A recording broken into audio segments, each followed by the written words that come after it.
এটা হচ্ছে 1000 টাকার নোটের একটি জাল নোট, যেটা আজকে আমার কাছে এসেছে।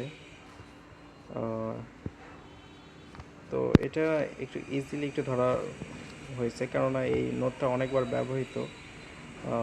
এই জাল নোট ব্যবহার করতে করতে হয় কি, এই নোটের রঙগুলো উঠে যায়। আর বিশেষ করে যে দেখেন, এটা একটু বোঝাই যাচ্ছে অনেকটা ইজিলি। তারপরেও অনেকে জাল নোট শনাক্ত করতে ভুল করে, বুঝছেন। এই 500 টাকার নোটের চেয়ে 1000 টাকার নোটের জাল নোট ধরা একটু সহজ। এই জাল নোট যেন না ধরা যায় সে কারণে দেখেন, এই জাল নোটে কিন্তু একটা সিল মেরে দিছে।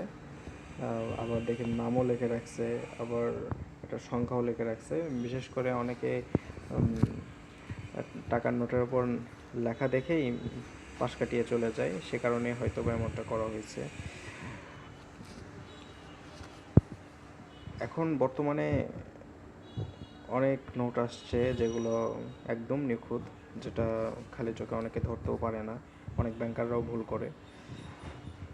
তো এই নোটটা ধরছি, এটা কাস্টমারকে ফেরত দিতে হবে। অবশ্যই কেটে ফেরত দেব। এটা শুধুমাত্র দেখানোর জন্য ভিডিওতে নিয়ে আসছি। আর জাল নোট ধরা মাত্র এই যে দেখেন কীভাবে কীভাবে ইয়ে করছে। জাল নোটে দেখেন এই সুতোটা দেখলেই বোঝা যায়।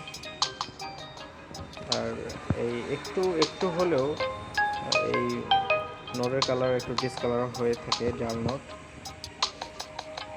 অরিজিনাল আছে একটু ডিসকালার হয়ে থাকে সাধারণত।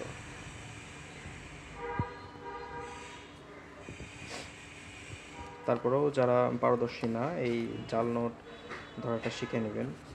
এই দেখেন জাল নোটের পিছনে দেখেন বাংলাদেশ ব্যাংক দেখেন স্পষ্ট বোঝা যাচ্ছে, কিন্তু এখানে দেখেন বোঝা গেলেও দেখেন একটু এই বাংলাদেশ ব্যাংক লেখাটা কীভাবে দেখেন ফোকাস করে, কিন্তু এখানে কোনো ফোকাস করতেছে না। আপনার সরাসরি মনে করেন যে দেখা যাচ্ছে বাংলাদেশ ব্যাংক, এই যে দেখেন দেখতে পাচ্ছেন। সুতরাং এগুলো সব চোখ খোলা রেখে আপনারা টাকা সব বোঝাই নেবেন কাস্টমার থেকে।